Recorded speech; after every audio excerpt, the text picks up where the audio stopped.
Have you ever wanted to just disappear?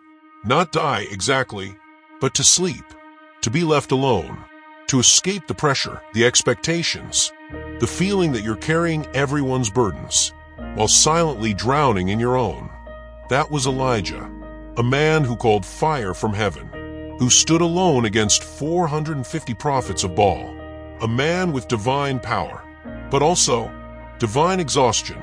Before we go deeper, if you've ever felt tired beyond words or like you're doing everything right but still feel empty, let me know in the comments with "I relate." Your story matters, and someone else might need to hear that they're not alone. Let's talk about Elijah's burnout, when prophets want to quit.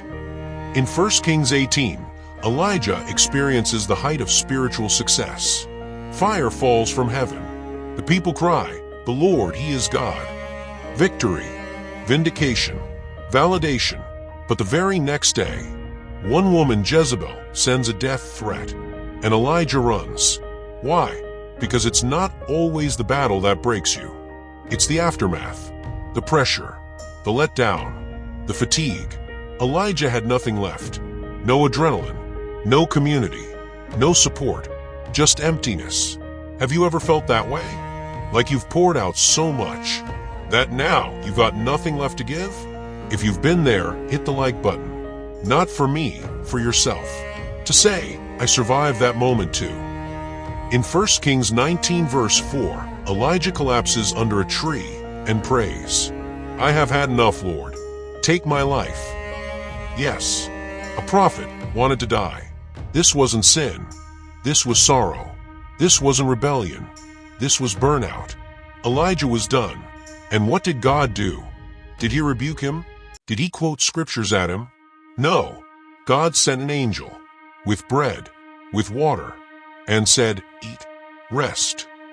Sometimes what you need isn't another prophecy. It's a nap, a meal, a safe space.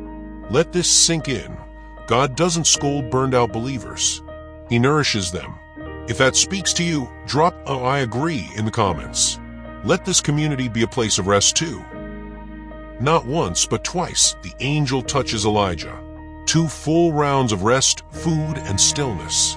Only then does God lead him to the mountain. This is divine psychology. God shows us that rest is not a reward, it's a requirement. You can't pour from an empty vessel. You can't fight if your soul is fatigued.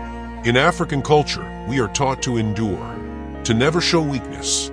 But Elijah was strong because he confessed his weakness. And in that weakness, God moved. Psalm 127 says, He gives His beloved sleep. Rest isn't laziness. Rest is worship. Feeling this? Share this video with someone who's tired. Burnout is real, but so is recovery. Later, Elijah finds himself in a cave, alone again. God shows him wind, earthquakes, and fire. But he wasn't in any of those. Then came a gentle whisper. That's where God was. You see, when you're burned out, it's not the noise that heals you. It's the whisper, the stillness, the soft voice that says, "I'm still here." And then, God reveals something Elijah never saw coming. You're not alone. There were 7,000 others still standing, still faithful. This is your reminder. Even when it feels like no one understands, you are not the only one. You're not forgotten. You're not useless. You're not invisible to God. And maybe someone scrolling through YouTube right now needs to hear this. So share this. Let the whisper reach them. Elijah's story didn't end in that cave. After rest came revival. After burnout came fresh oil.